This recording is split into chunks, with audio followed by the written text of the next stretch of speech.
Yeah. Om Jnana Timirandasya Jnananjana Salakaya Chaksurunmelitam Jena Tasmai Sri Gurave Namaha Sri Chaitanya Manobhishtam Stapitam Jena Bhutale Swayam Rupa Kadamahyam Dadati Swapadantikam Vandeham Sri Guru Sri Yuta Kamalam Sri Gurun Vaishnavamscha Sri Rupam Sagrajatam Shahagana Ragunatam Vitantam Sajivam Sadvaitam Savadutam Parijana Sahitam Krishna Chaitanya Devam Sri Radha Krishna Padan Sahagana Lalita Sri Visakamitam. He Krishna Karuna Sindhu Dinabandhu Jagatpate Gopesha Gopika Kantha Radha Kantha Namostute Tapta Kanchana Gaurangi Radhe Vrindavaneshwari Vrishabhanu Stuti Devi Pranamami Hari Priye Vancha kalpatarubhyascha kripa sindhubhya evacha patitanam pavanebhyo vaishnavebhyo namo namaha. Jai Shri Krishna Chaitanya Prabhu Nityananda Shri Advaita Gadadhara Sivas Adi Gaura Bhakta Vrinda. Hare Krishna Krishna Krishna Hare Hare Hare Rama Rama Rama Hare Hare. Mukam karoti vachalam pangum lambhayate girim jat kripa tamaham vande Sri Gurun Dinataranam Paramananda Madhavam Sri Chaitanya Hare Krishna. So, finally today we will be starting our class with the third chapter of the Bhagavad Gita entitled Karma Yoga. So before I continue, anybody would like to share what we have discussed in the previous class?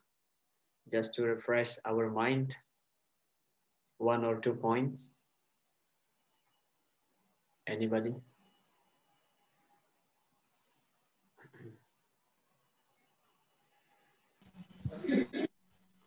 Hare Krishna.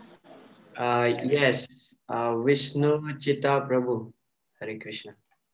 Hare Krishna. So, in the second chapter, Krishna presents Sankhya Yoga and Buddhi Yoga, and he explains how Buddhi Yoga is devotional service and encourages Arjuna to fight in the mood of devotional service by becoming detached from the results of activities. And Krishna in the end finally explains the characteristics and nature of Sthita Pragya.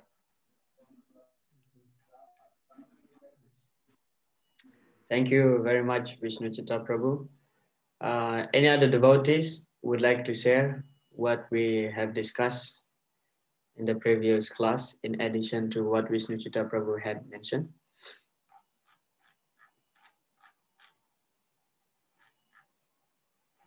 In the previous class, we had discussed about the conclusion of the Sthita Prajna, like how Sthita Prajna controlled his senses and how he engaged his senses, always engages senses in the Krishna conscious activity, even in the conditions of distress as well as in a happy.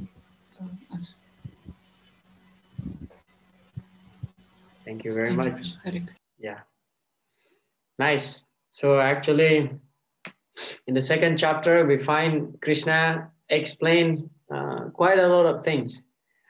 Quite a lot of things. He explained about Sankhya. Sankhya means Gyan, Atma Tattva Gyan. That's Sankhya Yoga. So he explained also about karma, about Buddhi Yoga also. So he explained about karma kanda even to Arjuna, that by saying that you have to fight, if you die in the battle, you will go to heaven. But if you win, you will enjoy the kingdom. So both ways, there is no loss actually for you. This is the way how Krishna induces Arjuna to fight. So Krishna explained karma and he explained Gyan. Of course, he explained Gyan first and then karma. So in the second chapter, it is described that Krishna didn't systematically explaining the yoga ladder to Arjuna. So now we will see actually the yoga ladder actually start from karma kanda and then karma yoga and then gyan yoga and then buddhi yoga or Krishna consciousness. So karma and gyan combined together, that becomes buddhi yoga or Krishna consciousness, as sometimes Srila Prabhupada mentioned. Because the idea of buddhi yoga is that detached work. Detached work does not mean karma tyaga.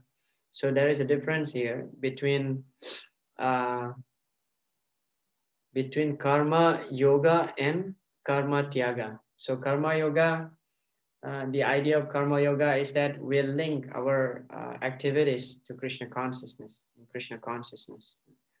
Rather, karma tyaga means we try to avoid work. So that's what Krishna didn't want Arjuna to do, because Arjuna mentioned that, you know, Vaikshamapi haloke hatvarta kamam sagurun ivhaiva bunjiya bhogam rudira pradiktam. So let them enjoy. After all of them are our superior. Let me go to the forest, and to maintain my life, I just beg something. Vaikshamapi haloke. I'm just begging. So this way, Arjuna, he wanted to run away from the battle, but Krishna didn't want that. And in the chapter 3, actually, we will start by Arjuna's question to Krishna, saying that you have been explaining so many things, especially karma and gyan. Now I'm becoming confused. What should I do? Please tell me one thing. Tadekam vada. So we will start with that, the first verse. But before that, 1 second. Yeah. So we will try to cover from text number 1 to 9. So the topic will be renunciation of work or work in devotion. So Arjuna, seemingly he's confused with these two things, whether karma tyaga or karma yoga. Because Arjuna is arguing that, after all, we are the spirit souls. We are not the body. Then why I have to do something related to this body? In his confused state, Arjuna asked Krishna to clarify his previous instructions. Krishna explained how karma yoga, devotional service, is superior to renunciation of work, and he also recommends sacrifice to Vishnu, which frees one from bondage of work. So this we will find in the last of our discussion in the text number 9. Verse. Yet Arjuna thinks Krishna is still urging me to fight. Arjuna thinks that karma and gyan are not compatible. Actually, karma and gyan are two stages on the path to transcendental consciousness. So here it is, the first one, the first verse. Arjuna said, "O Janardhan, O Kesava, why do you want to engage me in this ghastly warfare? If you think that intelligence is better than fruitive work." In the purport, Srila Prabhupada mentioned, sometimes Krishna consciousness is misunderstood to be inertia, and one with such a misunderstanding often withdraws to a secluded place to become fully Krishna conscious by chanting the holy name of Lord Krishna. But without being trained in the philosophy of Krishna consciousness, it is not advisable to chant the holy name of Krishna in a secluded place, where one may acquire only cheap adoration from the innocent public. Okay, if we analyze this verse, so actually Arjuna is thinking, he has some little bit misunderstanding here from what Lord Krishna has been explained in the previous chapter. So he thought that Buddhi yoga means actually we are still doing our activities, but the result is up to Krishna. Karma nivadikaraste mapale sukadachana. We find this verse in the second chapter. So we are not entitled with the fruit of our activities. So that's Krishna's business. So if we can do our work in that consciousness, that I'm just doing my duty. So whatever the result, that's up to Krishna. So that's Buddhi Yoga. But here, uh, Arjuna, he misunderstood.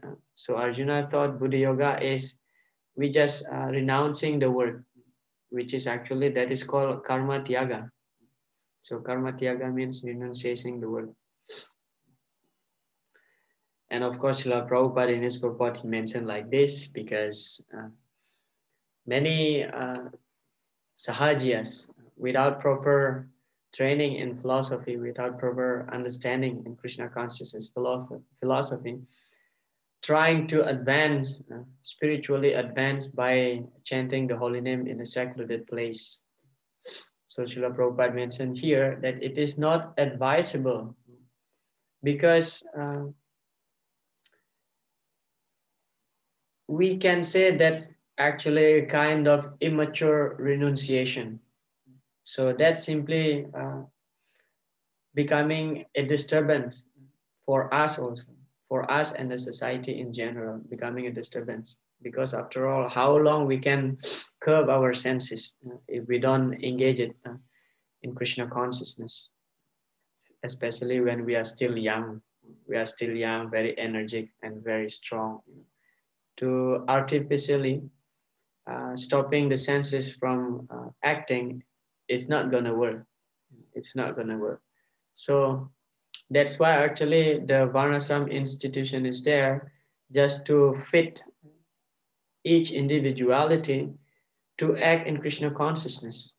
Okay, those who love to work very hard in the field, so let him become a farmer. Those who love to study, let him become a preacher, like this. And those who love to collect the money, so let him collect the money for Krishna, like this. Yeah, that is actually one pastime when Srila Prabhupada is still in the planet. So one of his disciples, he got really sick. And then one day this devotee approached Srila Prabhupada.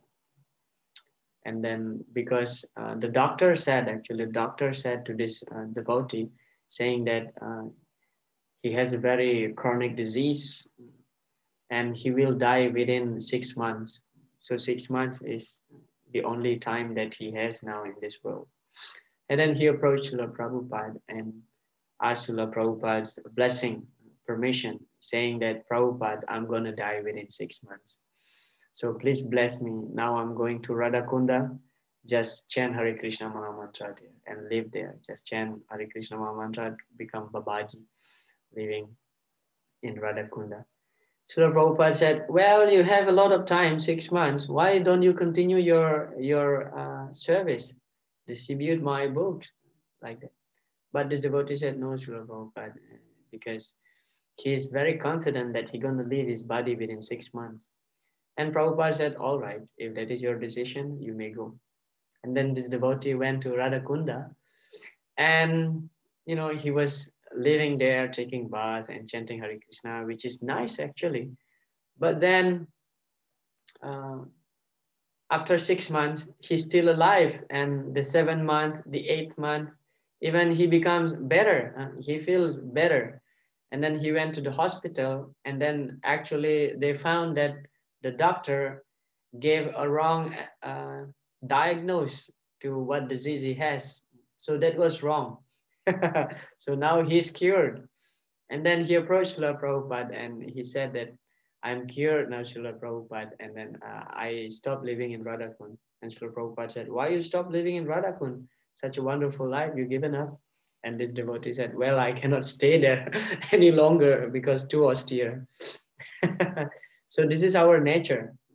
Later on in his purport, in the next few verses, we will find Srila Prabhupada mentioned that because the very nature of our senses, of the senses, is to be always engaged. So we cannot artificially stop it. So we can pretend to advance spiritually by sitting in one secluded place and chant Hare Krishna Maha Mantra. But how long we can do that? How long we can do that? Even Srila Prabhupada mentioned in one of his lecture. Yeah, I think this is the one. sometimes the so-called devotees of Krishna in Vrindavan, you will find that they are keeping themselves in a secluded place and supposed to be chanting Hare Krishna. But practically, it has been seen that by such artificial way of becoming Krishna consciousness, it does not make anyone advance. I have seen practically. They are living in the secluded place, chanting Hare Krishna, but practically, when he comes out, he's smoking. You see, he cannot give up even smoking. And what to speak of this material world, you see, that is artificial. That is not recommended. So best way is that we just engage in whatever duty that we are prescribed to do and connect that to Krishna consciousness. So that's the best way. Otherwise, we'll become a pretender. Mityachara sa uchate. Pretender. Yeah, this is the verse. Tadekam vada nischitya, Arjuna mentioned. My intelligence is bewildered by your equivocal instructions. Therefore, please tell me decisively which will be most beneficial for me. So in the purport, Srila Prabhupada mentioned in the previous chapter, as a prelude to Bhagavad Gita, many different parts were explained, such as Sankhya Yoga. So this is from the 11th up to the 30th verse of second chapter, Sankhya. We are talking about we are not the body, we are the eternal spirit souls. Sankhya Yoga, Buddhi Yoga, control of the senses by intelligence. So how is Tita Pragya controlling their senses? You know, when they need, when they need to act in such a way to serve Krishna, then they engage their senses properly. Otherwise, they remain, you know, under their control, just like the tortoise. Yada samhara techaya kurmongani vasarvasaha indriya nindriya tevyastasya pragya pratistita. So kurmo anganiva, anga means the limbs.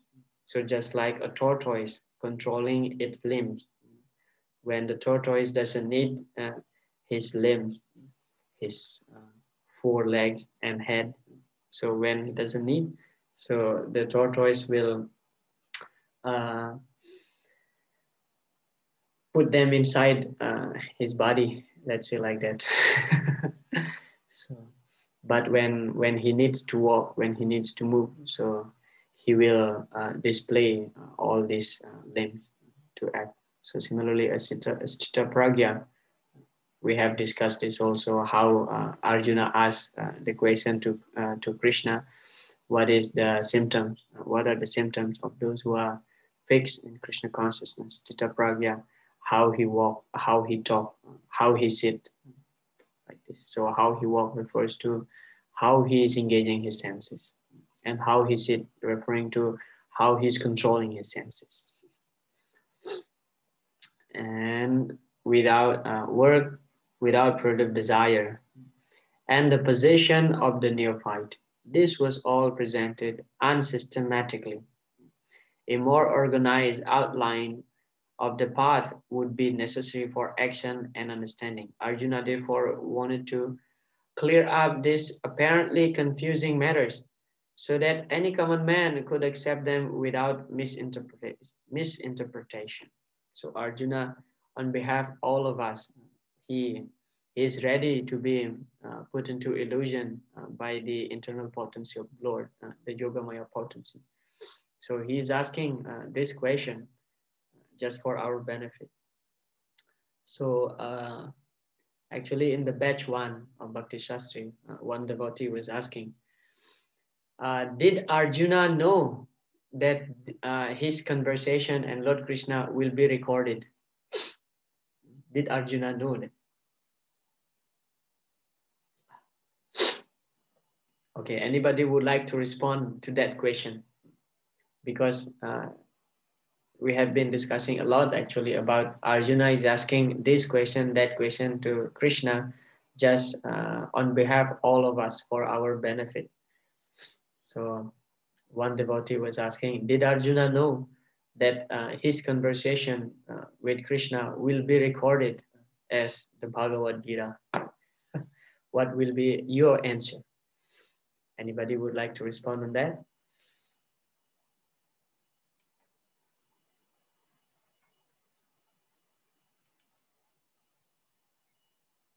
I think he know.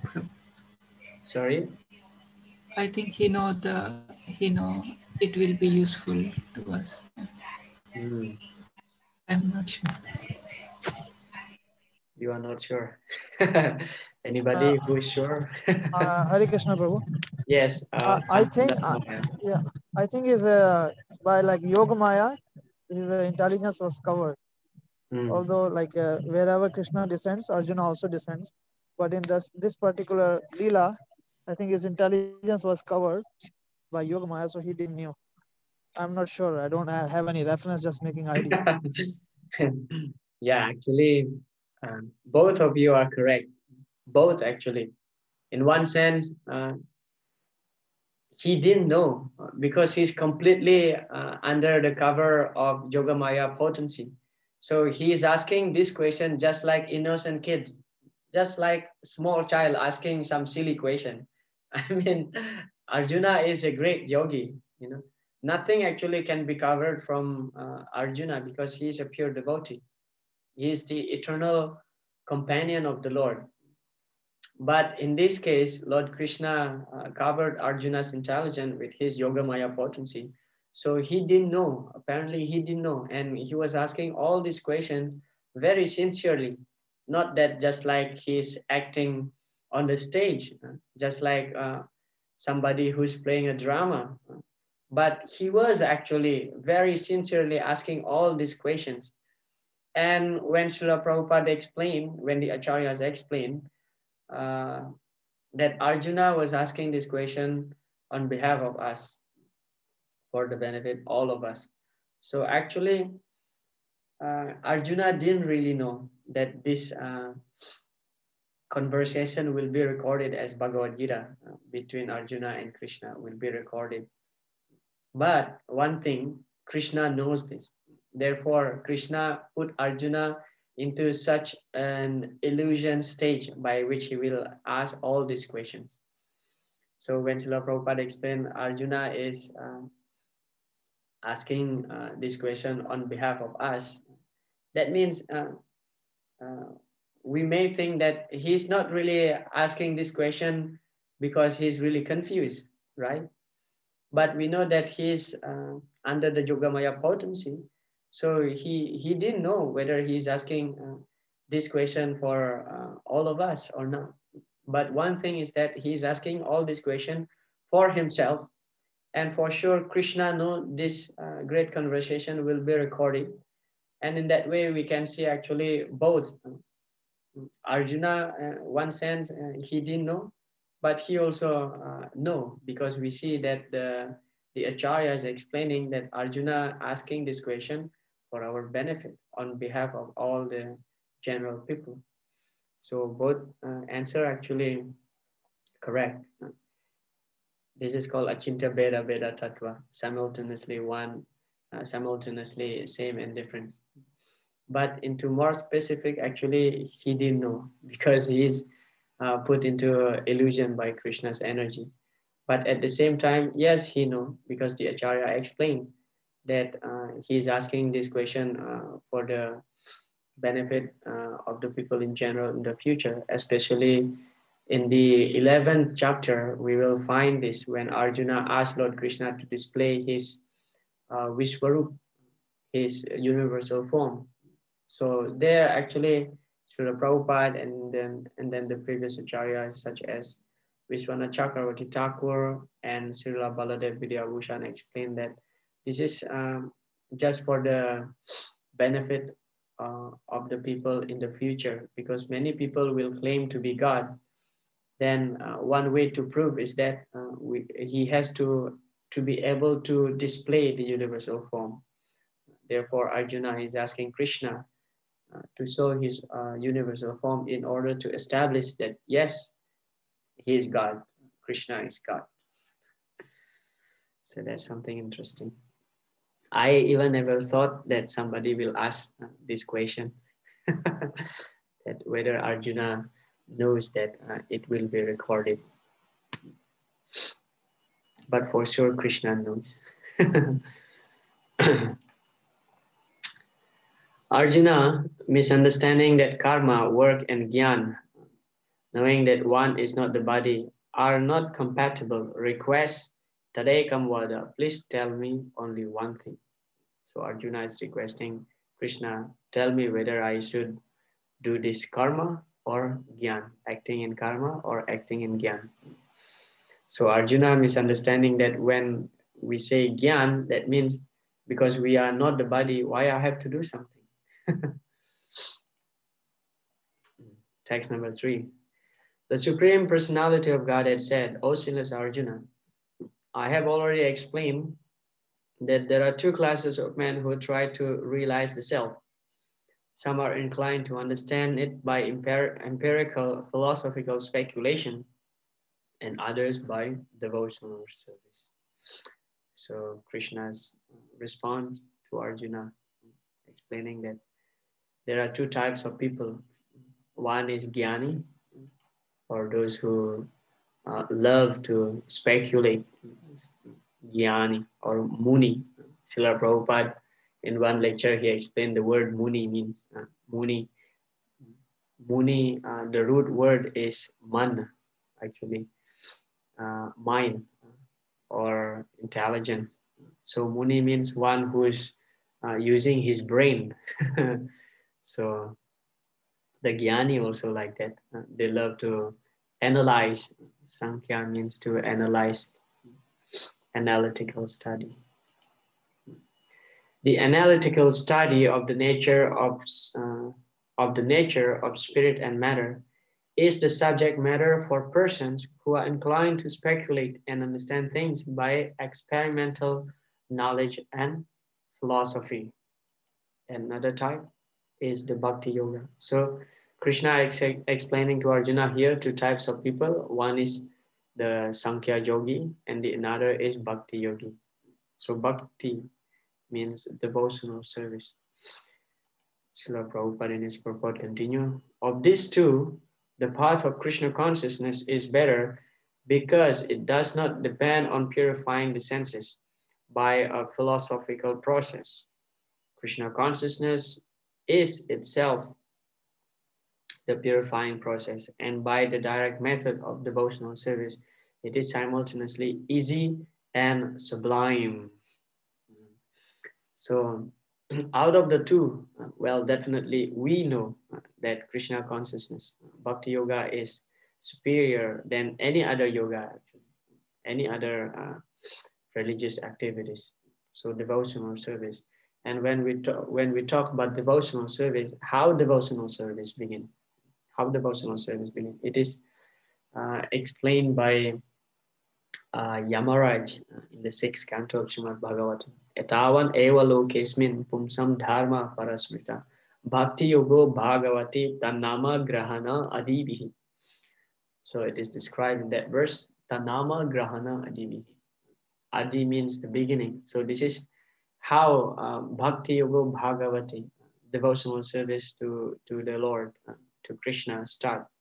And it starts from Tannama Grahana, means chanting of the holy name.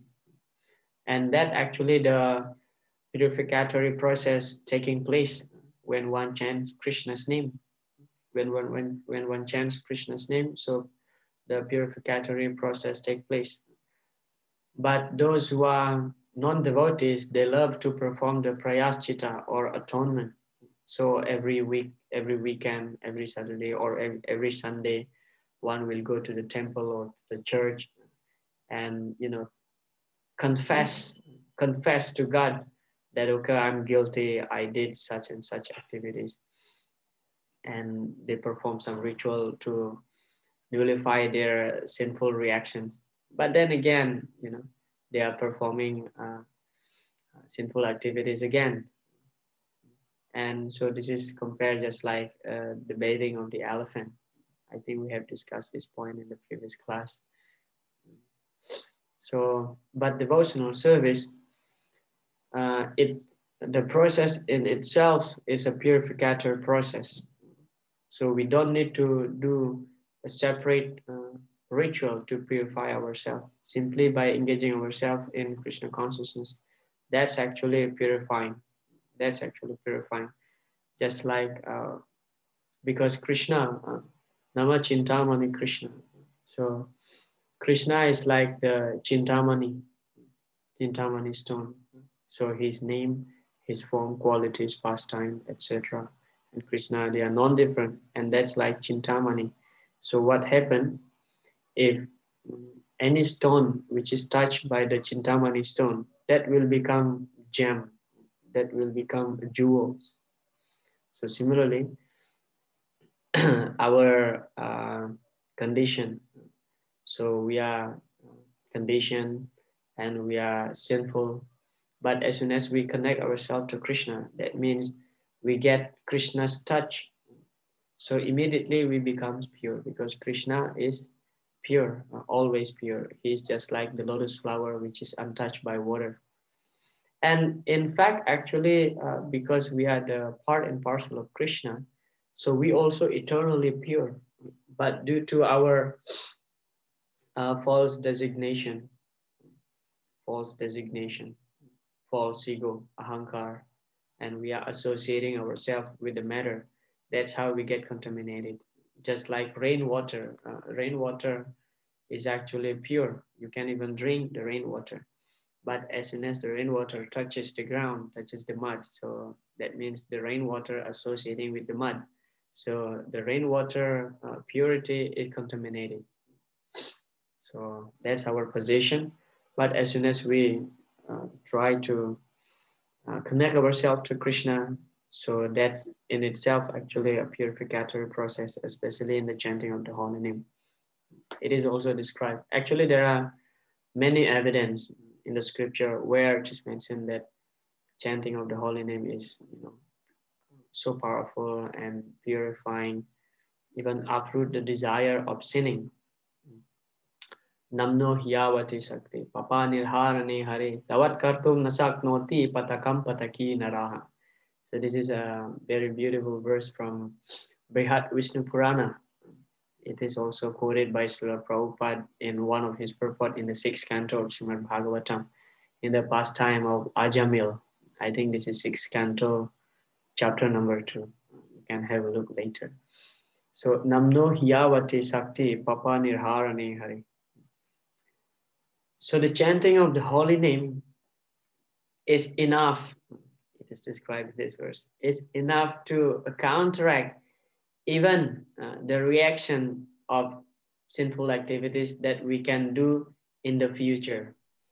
So not only destroying the sinful reaction from our previous life, but that is actually enough to counteract the sinful reaction of whatever sinful activities that we may perform in the future. And of course, we have to be very, very careful when we find this kind of verse and should not take advantage. But the purpose of studying this kind of verses is that simply to increase our faith in the chanting of the holy name. So we shouldn't take advantage that by thinking, oh yeah, now I'm chanting, and later, oh, if I commit some sinful activities, it will not affect me. So we should not think in that way. Otherwise, that will be one of the 10 offenses against the holy name of the Lord, and we cannot attain the desired result of the chanting of the holy name, which is Krishna Prema. So the chanting of the holy name,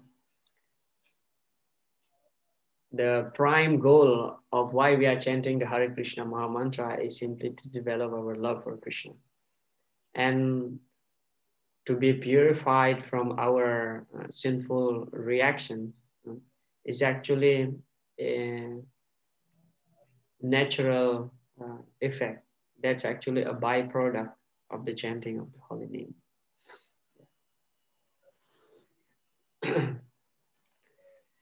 So Srila Viswanath Chakravarti Thakur, giving his commentary to this verse, so some part of the verse mentioning Lokesmin Dvividha Nistha. So he's emphasizing to this word Nistha here. The word Nistha, faith, or platform is significant. You see, actually, there are 9 stages. There are 9 stages from Shraddha to Prema. 9 stages by which one gradually advancing in devotional service from Shraddha to Prema, described by Srila Rupa Goswami. Shraddha, Sadhusanga, Bhajana Kriya, Anatha Nivritti, Nistha, Ruchi, Asakti, Bhava, and then Prema. So this Nistha, according to Rupa Goswami, Nistha means fixed, being fixed. But here, interestingly, Srila Vishwanath Chakravarti Thakur explained, giving the translation, Nistha means faith or platform. So in that 9 stages of from Shraddha to Prema, when we are advancing in our Krishna consciousness, Srila Vishwanath Chakravarti Thakur giving his commentary also, it's just like mountain. So from Shraddha, it's compared just like when we just start climbing the mountain. Shraddha, Sadhusanga, Bhajana Kriya, Anatha Nivritti. So these 4, the first 4 is just like when we are heading up of the mountain. And then Nistha is when we reach the top. That means fixed. So what is the proof of being fixed in devotional service? Is that we are having firm faith. This is called Nistha. That's why Srila Vishwanath Chakravarti Thakur giving the translation of Nistha is faith here, or platform. So just like he explained also, that Nistha is just like when we already reach the top. So first we are struggling to climb the mountain from Shraddha, how to develop faith, and then associating with the devotees, Sadhu Sangha, Bhajana Kriya, purificatory process. Bhajana Kriya means we are engaged in devotional service, in sadhana bhakti, and then anartha nivritti. So the purificatory process takes place. Then this is actually a great struggle in the beginning, just like we are climbing the mountain. And as soon as we reach Nistha, fixed in devotional service, with firm faith, platform, as he mentioned here, that means we are reaching the top of the mountain. And then now from Nistha, Ruchi, Asakti, Bhava, and Prema. The another 4 is just like when we are going down again.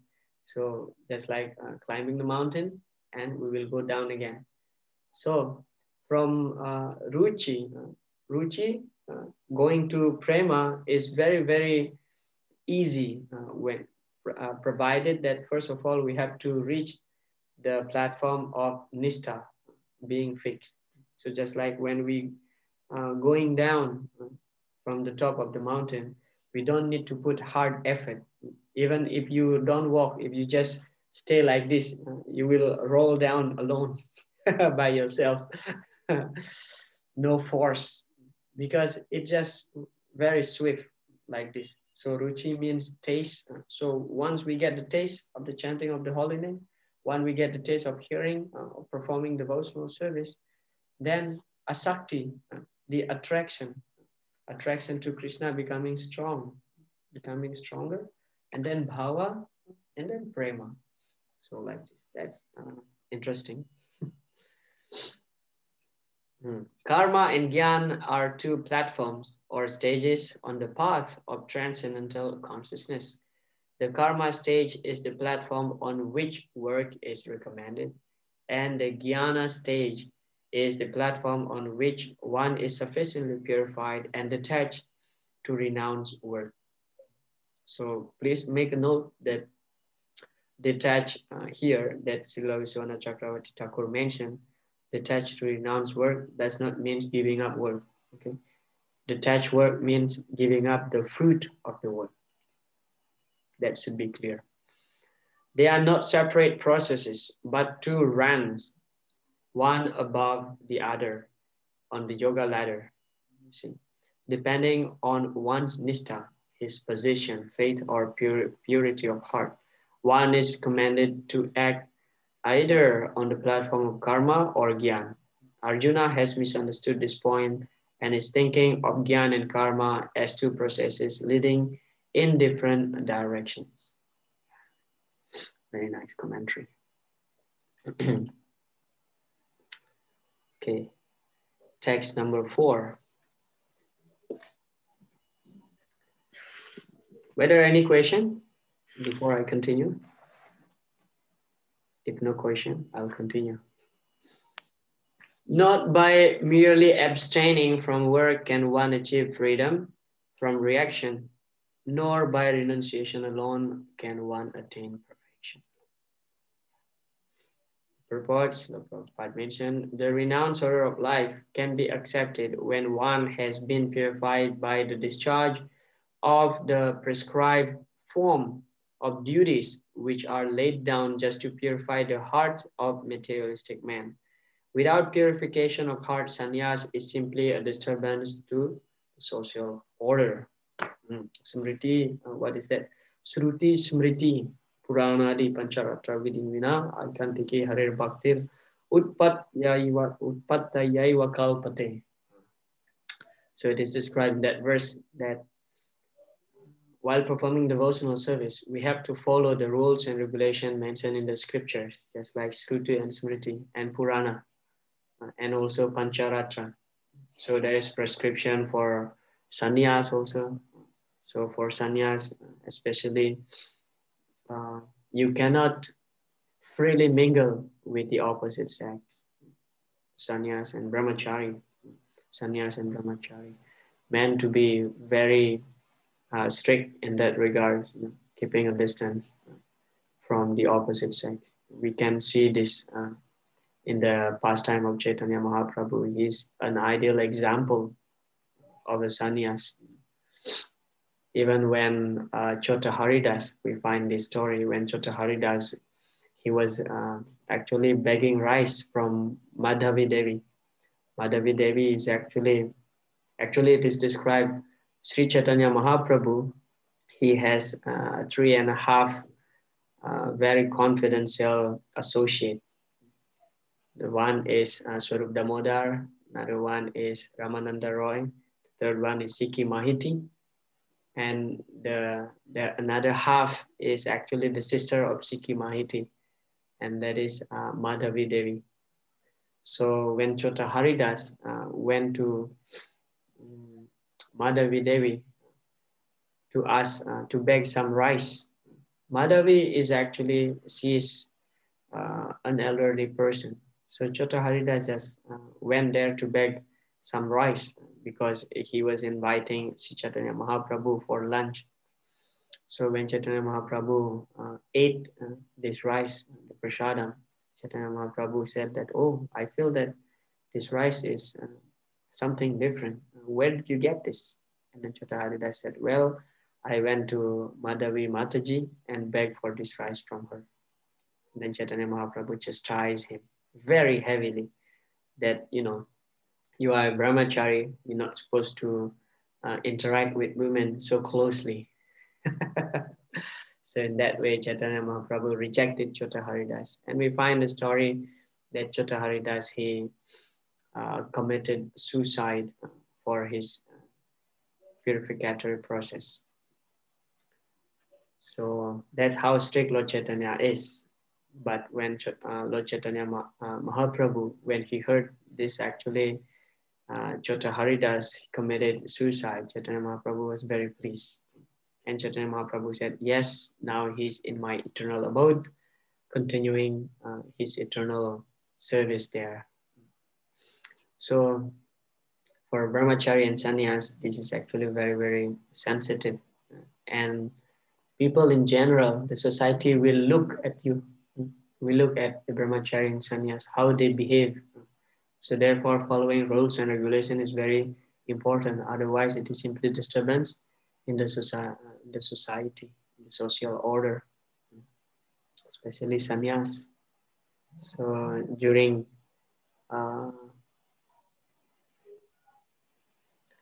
Bhaktivinoda Thakur's time, so there are so many so-called Babajis. They are seemingly in the renounced order of life, not caring for any material things, but yet secretly they have paramour with them, 3 and 4, 5. Even while doing deity worship also, we have to follow rules and regulation. Otherwise, people will think that it's very cheap. We are not serious. When during the, what is that, installation of Krishna, Balaram deity in Vrindavan. So during the opening ceremony actually of this Krishna Balaram Mandir in Vrindavan, Srila Prabhupada invited some brahmanas to perform the to perform the yajna. And then one of his disciples asked Srila Prabhupada, why do we need to invite all these, what do you call this, brahmanas? Yeah, all these brahmanas. And then to perform this yajna, because his disciple arguing that the Sankirtan Yajna is enough. And Srila Prabhupada said, yes, Sankirtan Yajna is enough, but if we don't invite all these smarta brahmanas, Prabhupada called all these brahmanas as smarta brahmanas. If we don't invite these smarta brahmanas to perform the fire sacrifice here, so the local people will think of our ISKCON society to be very cheap, to be not bona fide. So in that way, Srila Prabhupada invited the Smarta Brahmanas to perform. But Srila Prabhupada mentioned that, but the main thing is that the chanting of the holy name, the Sankirtan Yajna. Without this chanting of the holy name, there is no meaning of this yajnic performance, fire sacrifice performance.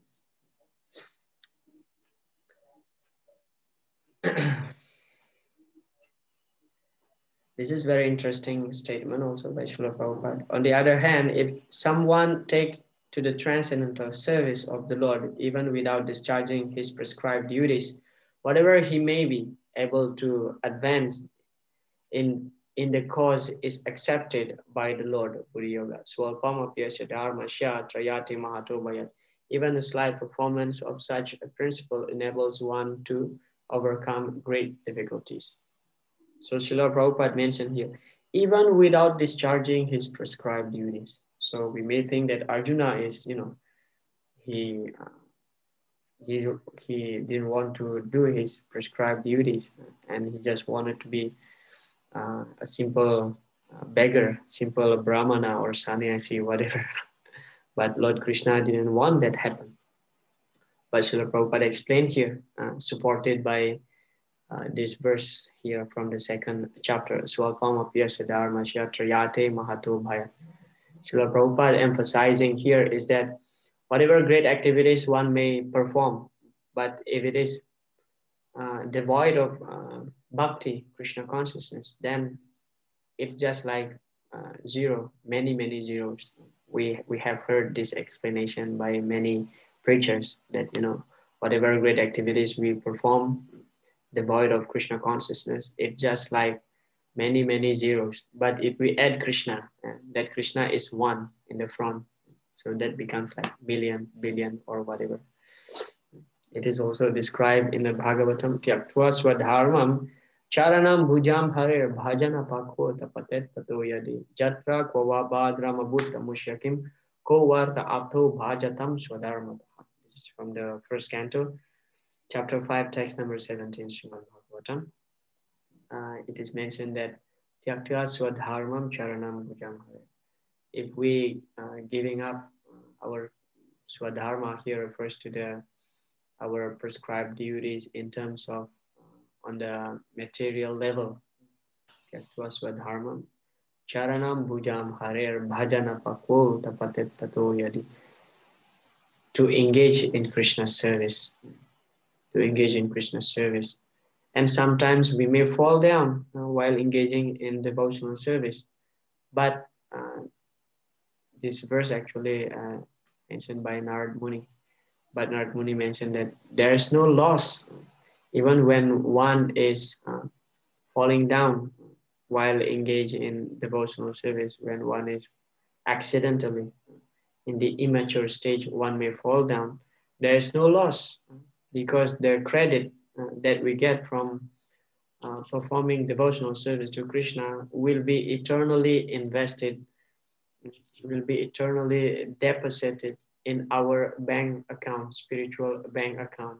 So, swalpamapasya dharmasya, slight advancement in this process, there will be no loss and diminution. That will remain eternal. The credit will remain eternal. Pajana pakwa tapate tato yadi jatra kwavabhadra mabuta mushakim ko varta apto bhajatam swadharmata. And our Muni continued that. In another hand, if anybody perform his material prescribed duties perfectly, but devoid of devotional service, what gain he will get? What gain he will get? Nothing. After all, it's simply binding us in the material world, whether good or bad, it will bind us in the material world. But bhakti can liberate us. So little advancement in spiritual Krishna consciousness activities, that actually a great help for us to be free from this material entanglement. But this statement should not be taken very cheaply, when Srila Prabhupada mentioned, even without discharging his prescribed duties. So in the immature stage, we should not artificially trying to be, renounced, artificially renouncing our prescribed duties on the name of, pursuing spiritual advancement. But rather, best way is that just like Lord Chaitanya explained actually to, who's that? To Sanatan Goswami, Rupa or Sanatan, yeah, when they met, when they met in, where's that? What is that place called? When they met for the first time, Ram Kelly. When they met in Ram Kelly for the first time. So both Rupa and Sanatan actually they wanted to escape from Nawab, but luckily Rupa Goswami escaped first, and Sanatan was there, remained in custody of the Nawab. And Rupa Goswami, Chaitanya Mahaprabhu explained to Sanatan Goswami, just like a wife, just like a wife, a married lady, who's actually acting in such a way, very faithfully, and doing doing her duty very nicely at home, cooking, cleaning, and do all her duty as a wife, serve her husband perfectly. So in that way, actually, although she has a paramour, the husband will not notice. The husband will not notice because she was acting in such a way perfectly in the front of her husband at home. So even if she has a paramour, so the husband will not notice. So similarly, Chaitanya Mahaprabhu advised Sanatan Goswami that you just remain, for now, you just remain in Nawab's custody. You serve him faithfully, but internally, you have to develop your Krishna consciousness internally. So similarly, we also like that. Although if we are advanced, we should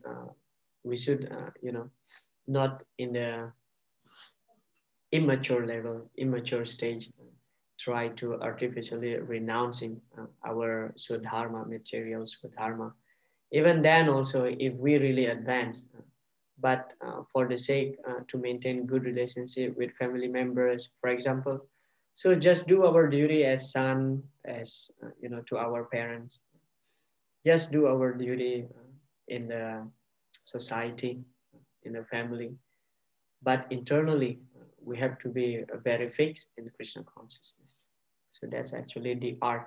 Srila Prabhupada gave an analogy just like a coconut, a dry coconut. Actually, when a dry coconut, really dry coconut, which actually detach from its, what do you call this, shell. When you shake a dry coconut, you can hear actually the pulp, the dry pulp is actually separated from the shell, from the coconut shell. So that's how actually we should detach from within, from within. Outwardly, we may act like, normal people, people in general, but within our heart, we should remain conscious and detached. All right, whether any question so far? We have half an hour more to go. So I want to do the same thing like what we have done in the previous class. So there are 5 verses left, 6, 7, 8, 9. No, 5, 6, 7, 8, and 9. So I want to hear from all of you again. Okay, I just divide these verses to all of you. Okay, text number 5. I would like to request from, who is this? Anurag Krishna. Are you Anand? What's your name? I forgot. Ananta? Ananta Vijay Prabhu. Yeah, Das. Ananta Vijay. Sorry. Yeah. Yeah. So you have a question or what? Yeah, I had a question, but in chat form, I have shared. Okay, okay, just a second. Okay, I will read aloud your question. If Okay, a person, if a person not getting job for a long time but performing bhakti, but depending on his parents, what consequences will the person have to face? Can you elaborate a little more on this question? If a person is not getting job for a long time but performing bhakti, but depending on his parents, what consequences will the person have to face? Well, yes, Prabhu. Because the purpose of asking this question is to understand consequences in terms of spiritual and material sense both.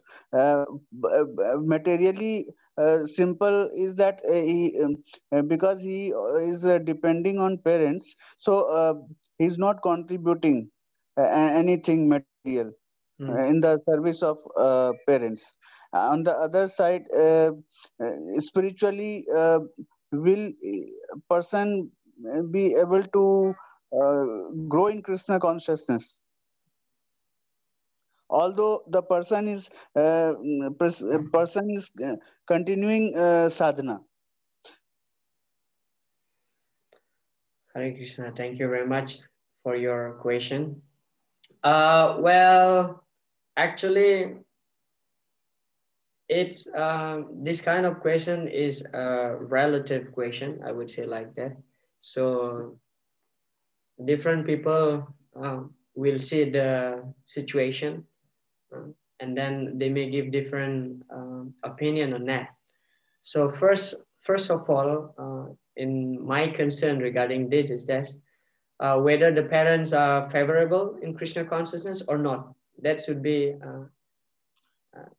well, I mean, that's the first thing that I have to analyze. All of us should analyze whether the parents also devotees or not. Parents are not non-devotee, but not devoted very much to Krishna consciousness, but they support. Okay, so they are supporting Krishna consciousness, but they are non-devotees. And then secondly is that whether this person who is depending on the parent, a married person or a single person? Single person. Single person. Then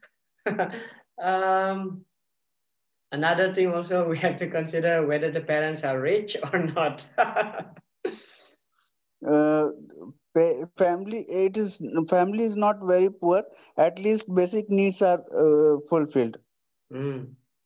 All right. So now the situation is clear. A single man still living together with the parents and a jobless, that's not giving material contribution to the parents. But at the same time, all the basic necessities are fulfilled. So in this way, actually, I can give the response like this. Well, you have to continue performing devotional service to Krishna, and at the same time, keep trying to find a job. Otherwise, your parents may complain to you because you are too much absorbed in Krishna consciousness and not contributing to your parents, not giving some money, and at the same time, you still depending on them. So depend on that person also. If he wants to get married in the future or entering Grihastha ashram, so he has to think about job. Okay, but if he's simply fixed in devotional service, so quit the home and stay in ashram, be a full-time devotee. And what consequences he may face? Well, different consequences he may face. First of all, if he's planning to get married and not getting job, so his parents, because his parents are non-devotees, although he may be supporting favorable in the beginning, but he may get annoyed. He may get annoyed and we'll see our movement in a negative way. We'll see, we'll think like what Srila Prabhupada explained in the beginning on this chapter, saying that many people are thinking that this Krishna consciousness movement is to be inertia. Inertia means lazy, inertia means inactive. So many people will think in that way. We are inactive, we are lazy, we just want to chant Hare Krishna and we don't want to find job like this. But if that person doesn't have plan to get married, so just take the permission from the parents and live in the ashram, bus. So the parents will not have burden anymore because of you, because of maintaining you. And yeah, it is natural, especially in India. I think the parents, they understand the system well. He's becoming a full-time devotee. So, but if that person wanted to get married, so he has to think about job. Otherwise, the parents may think our movement to be inertia, to be, uh, you know, creating, producing lazy man, things like this. Well, this is actually a relative situation. Prabhuji, sorry, Prabhuji, if I relate this case to the present chapter 3, shloka text, which in that condition, how can we understand and analyze the thing? In terms of Krishna consciousness, how Krishna will be pleased in, or how it can be managed. Mm, interesting. Um, well, definitely, Krishna will be pleased as much as how much we surrender to Krishna. Ye yatamam prapadyante tam tataiva bhajamiham. So Krishna will be pleased to the degree of how much we surrender. The more we surrender to Krishna, the more Krishna will be pleased to us. But in this case, because we are not completely a renunciant, okay, we are not completely renunciant. So as the story that I narrated in the beginning before, just a few minutes ago, that we have to get a job. That person should get a job and internally has to develop Krishna consciousness within his heart.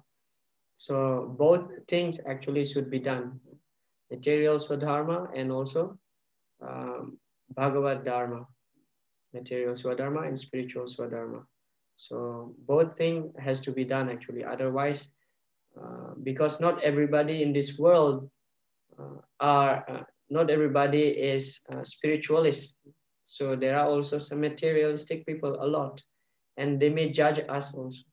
So in order to not creating some havoc in the society, then just get a job and remain in Krishna consciousness.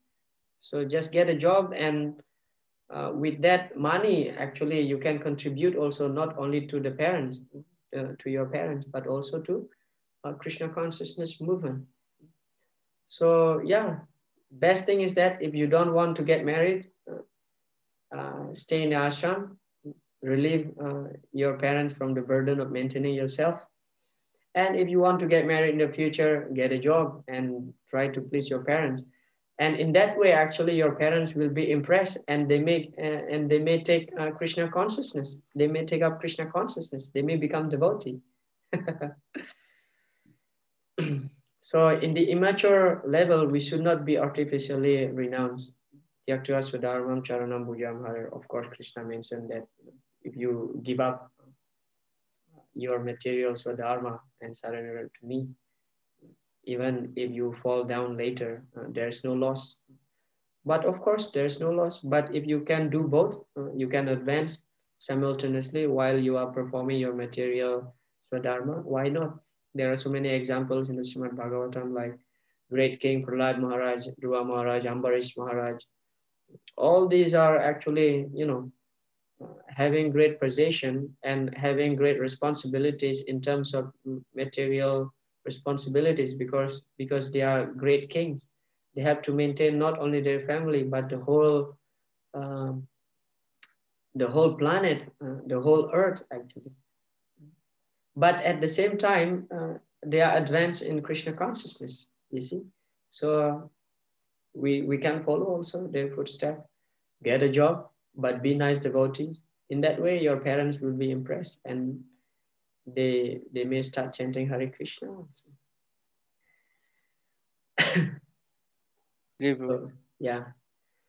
Anybody else would like to give some contribution to Ananta Vijay Prabhu's inquiries? Because this is actually a relative situation. Different people will see that situation differently from the viewpoint of themselves. So we cannot actually use such strict statement to judge or to give some solution to this kind of situation, because it is relative. It is not something that has to be solved by such strict evidence. We have to be practical also.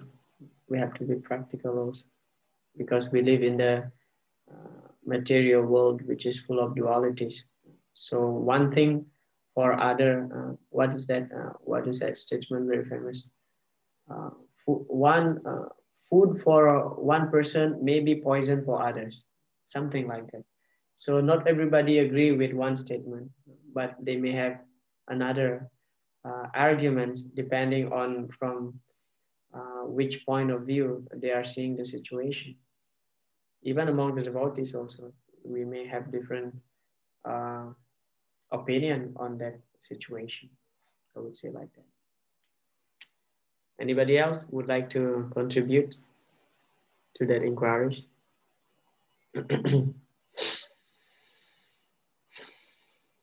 Okay. If nobody else, I hope that's enough to pacify your mind for now, Ananta Vijay Prabhu. Actually, it is always good to have a mentor or supervisor, or let's say like Siksha Guru, who can always be with us, and we can ask when we have some personal problem that we are facing, personal situation. So they may give us guidance. All right. Two devotees left from the class. So now there are only 4 students. So let's try like this. Text number 5. Nagarjun Prabhu, you may kindly take up that verse. Text number 5. Text number 6. Vishnu Chitta Prabhu. Text number 7. Chaturatma Prabhu. Text number 8. Ananta Vijay Prabhu, and I will be taking text number 9. So you can read. I give you 5 minutes from now, and we will have some discussion starting from Nagarjun Prabhu. Is that clear? Your task, which verse you have to read? I think it should be clear. 6 and 7. Yeah. Yeah, you can start. After 5 minutes, I will get back to all of you.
So, Hare Krishna.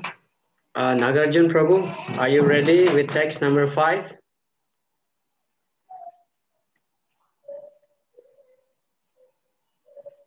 Sorry, Prabhu, I misunderstood. I thought 6, 7, so I studied 6 and 7, Prabhu. Oh, I'm sorry for this.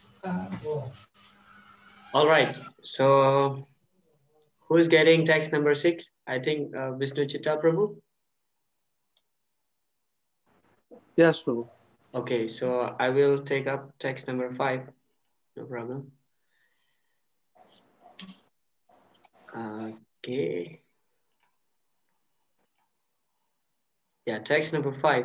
Everyone is forced to act helplessly according to the qualities he has acquired from the modes of material nature. Therefore, no one can refrain from doing something, not even for a moment. So Srila Prabhupada mentioned, it is not a question of embodied life, but it is the nature of the soul to be always active. Without the presence of the spirit soul, the material body cannot move. The body is only a dead vehicle to be worked by the spirit soul, which is always active and cannot stop even for a moment. As such, the spirit soul has to be engaged in the good work of Krishna consciousness. Otherwise, it will be engaged in the occupation dictated by illusory energy. So we can understand here, actually, we have only two choices, whether we serve Krishna or we serve Maya, whether we gratify Krishna's senses or gratify our own senses. But we have to know, actually, when we gratify Krishna's senses, automatically our senses will be gratified automatically, because the senses will be always active. The soul, because the soul is always active, that is the nature of the soul. So because the soul present within the body, and naturally the limbs of the body, the senses of the body, of this body, will be always active, and needs to be engaged somehow or other. So we have two choices, whether we serve Krishna and satisfy Krishna, or serve Maya and try to uh, satisfy ourselves separate from Krishna. Okay. Nagarjun Prabhu, you would like to add something from this?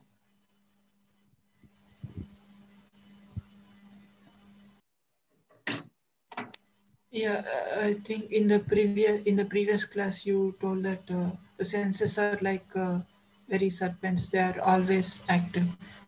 Actually, our nature soul is always active. We cannot uh, we cannot sit in an ideal way, because the soul means very active. So we should always engage our senses in a in Krishna conscious activity. Uh, this is my understanding. Thank you very much. Yes. So whether anybody has question on this text, you can ask to Nagarjun Prabhu. He will give the answer. Hare Krishna. Or otherwise, we can move to Vishnu Chitta Prabhu for text number 6. Hare Krishna. Hare Krishna. So here You the can read text. the translation, would be nice. Yeah. Yeah. One who restrains the senses of action, but whose minds dwell on sense objects, certainly deludes himself and is called. So here Krishna directly addresses Arjuna's idea of renouncing everything prematurely and and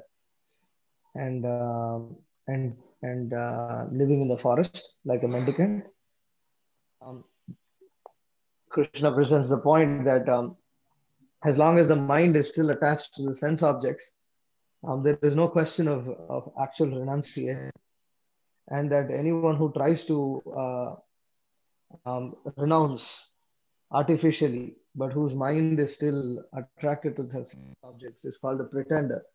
He is called a mithyachara, and therefore is condemnable. And Prabhupada explains in the last line of the purport that the reason why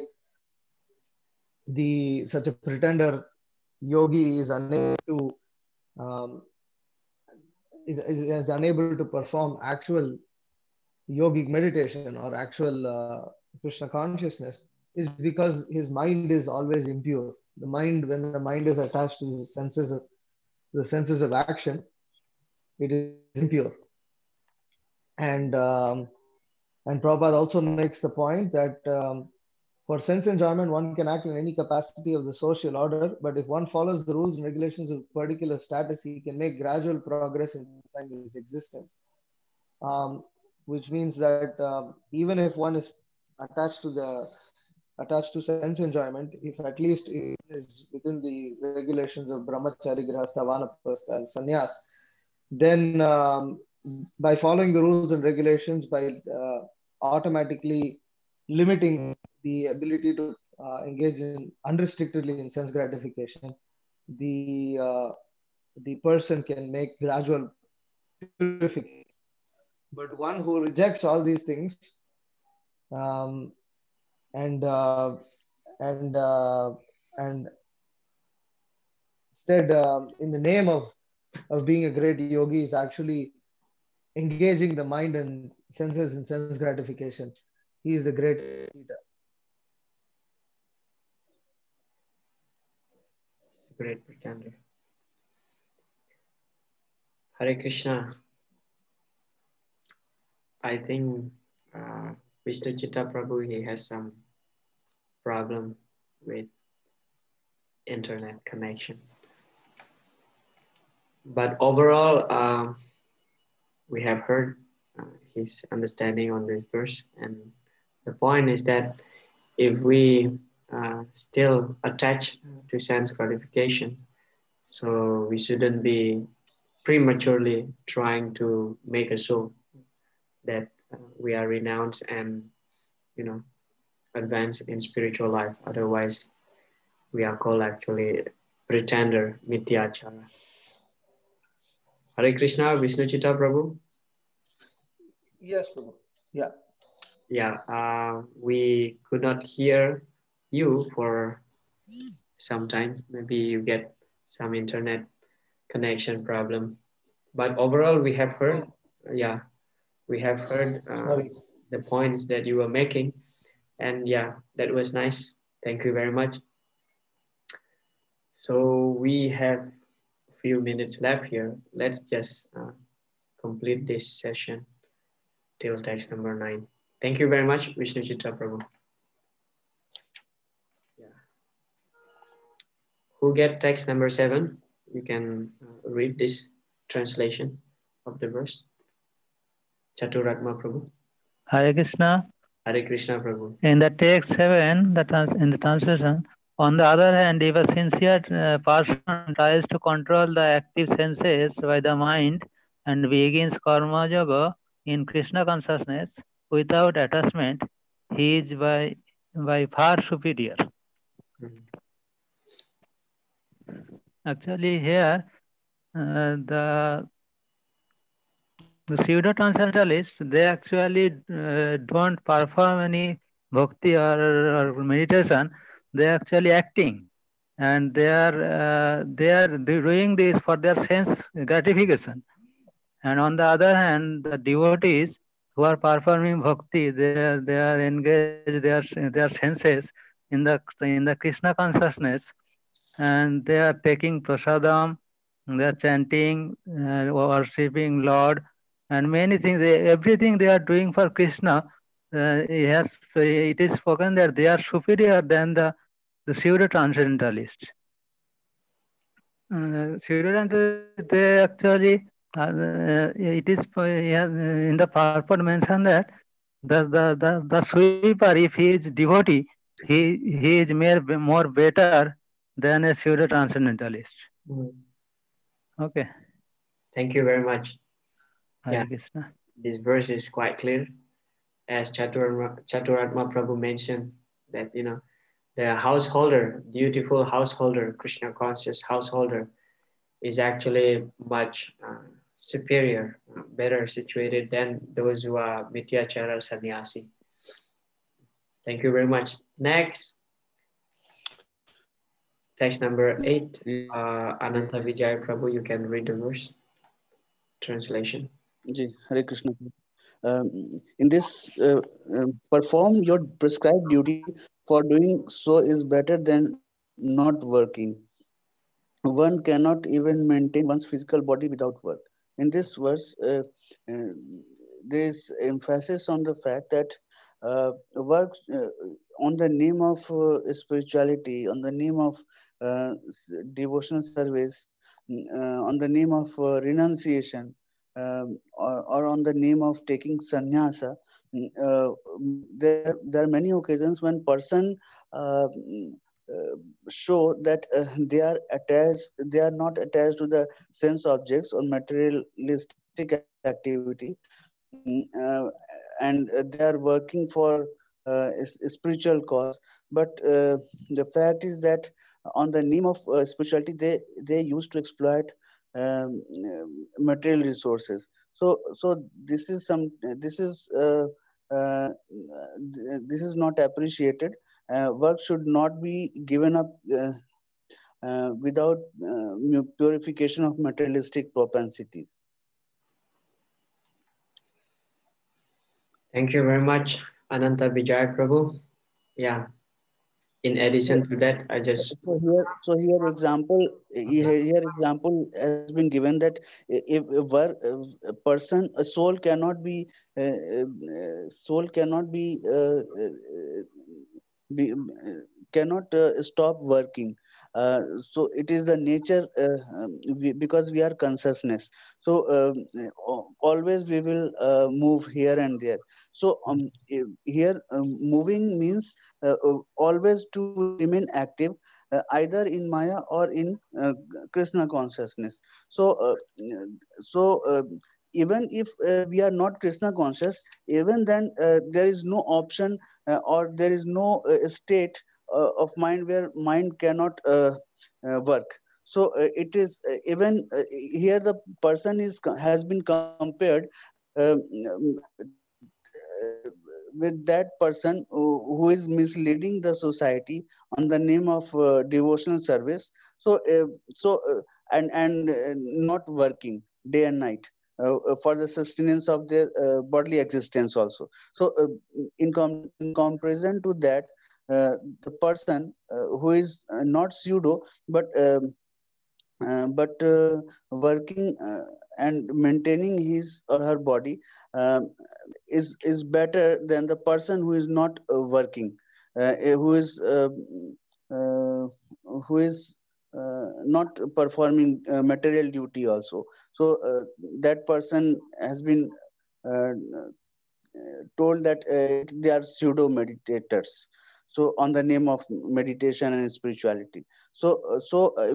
Always we have been encouraged to uh, if we cannot give our if we cannot become very much detached from the sense objects, so at least we should not leave our material duties, number one. Number two, um, the best combination is that in the previous verse we have seen that it is written mentioned that better to work for our body along with some charity in Krishna consciousness, or contributing in that manner. Even it is better than not to work, or to make show offs. okay. Thank you very much, Ananta Vijay Prabhu, for your contribution and sharing. Much appreciated. And just little bit to add on that point, when Krishna mentioned here that one cannot even maintain one's physical body without work. So it doesn't mean that we have to over endeavor to maintain this body. So we have to avoid what is called prayasa. Prayasa means over endeavoring just to get something which is actually not very uh, needed for the maintenance of the body. Thank you very much. And then the last verse, I would like to request. Ruji, one thing I would like to clear here.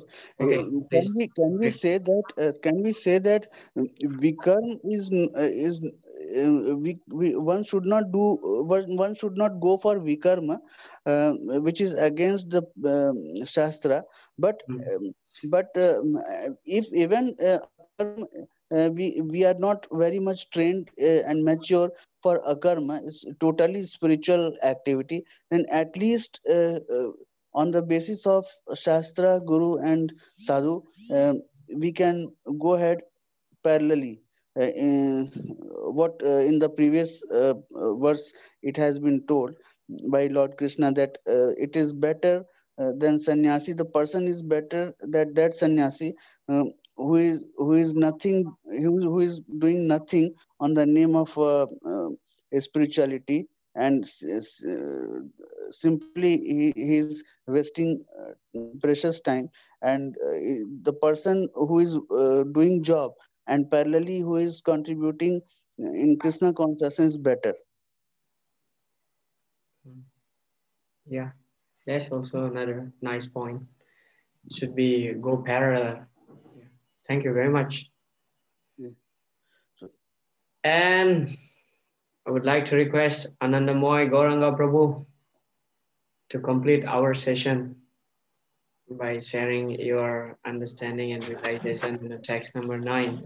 You can read the text translation. Yeah. Hare Krishna Prabhu.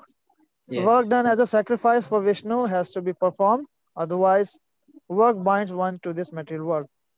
Therefore, O son of Kunti, perform your prescribed duties for his satisfaction, and in that way, you will always remain unattached and free from bondage. Okay, now can I share? Sure. Okay, thank you, Prabhu. So here, a few things been mentioned in Purport and Shloka. First is work done as a sacrifice for Vishnu, not for sense gratification, for Vishnu. Otherwise, it will put us in, keep us in material world. So here means both, either good or bad. Means like good deeds take us to like a punyas to the higher planetary system, bad one to the hell.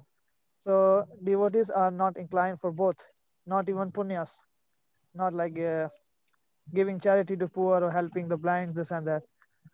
Even one place Prabhupada compared it with a wet stool and dry stool. Even punya binds one to the material world, because if you go to heaven, you will forget Lord even much easier, because you have all the pleasures, heavenly pleasures over there. Then is a has to be done for satisfaction of Vishnu, and we like this we will remain unattached. Then Prabhupada mentioned over here about Varnashrama, and over here is one thing I was just thinking about. Prabhupada introduced Varnashrama system, but Prabhupada emphasized on Devi Varnashrama, not just Varnashrama. Otherwise, Varnashrama system to follow is not for Kali Yuga. Just to follow Varnashrama, we don't have that much lifespan. That we go with prescribed duty, too much detail, that we forgot to Vishnu, but Krishna gave us Devi Varnashrama Dharma. Prabhupada gave us. So, just a minute.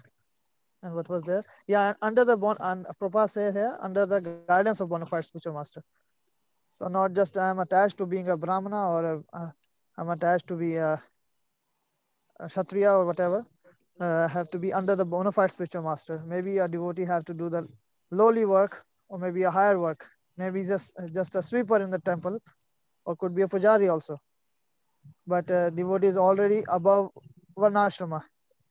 Like a sannyas order was not in Kali Yuga.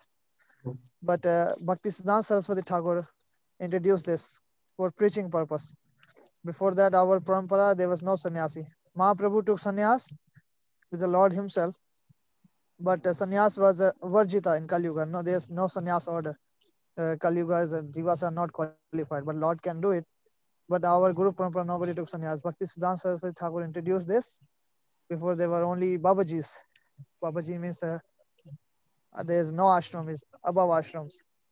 So Bhaktisiddhanta Saraswati Thakur reintroduced it for preaching, that we are in a line of Narada Muni, so we have to follow. So we follow Devi Varnashrama Dharma, means everything related with Vishnu. So sometimes maybe we have to do the opposite, like a Shudra work, or maybe we have to we are born, or we are initiated Brahmana initiated, but we might have to work. But Brahmana should not work. Working means Shudra. If I'm going for job, it is a Shudra's work.